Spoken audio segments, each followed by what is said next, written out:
Pastor Matthew Stuckey here, and in this video I want to explain to you Jude chapter 1 verse 6. The Bible says in Jude 1 verse 6, "And the angels which kept not their first estate, but left their own habitation, he hath reserved in everlasting chains under darkness unto the judgment of the great day."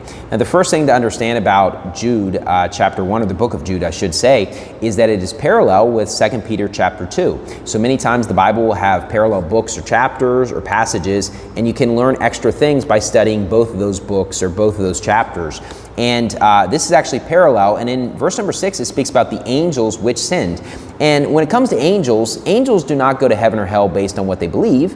The fact is 1/3 of the angels rebelled with Satan, and because of that the Bible says that they are reserved in everlasting chains.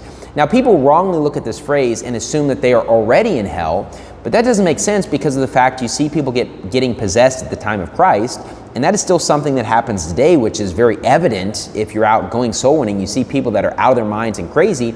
Many times you see demonic possession that's actually taking place.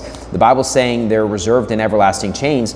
What it's saying is that they have a reservation that they are actually going to be going to hell. They have no hope of going to heaven, those angels that chose to rebel.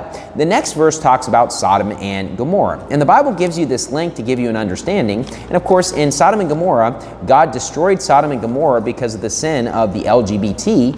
And what the Bible's showing you is that group of people, the LGBT, they also have a reservation.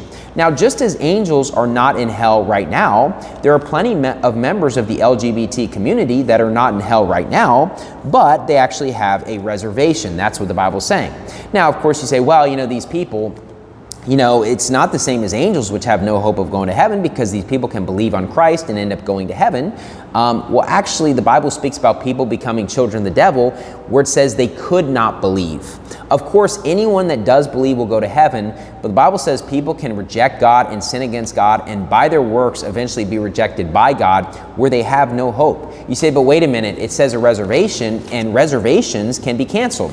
But the problem with that is the fact that they did not make the reservation. Of course, if I make a reservation date for my family to go to a nice restaurant, I can call up the next day and cancel it. But the thing is, when it comes to the people that become reprobates and with the LGBT, they did not make the reservation. God made that reservation. They made their choice by their sins and their actions and not wanting to retain God in their knowledge, and then God gave them a reservation. So even though they're not in hell right now, the Bible says that is their ultimate destiny. That is the reservation, just like as the Bible said the angels which sinned in verse 6 linked with the LGBT in verse number 7. Anyways, thank you and God bless.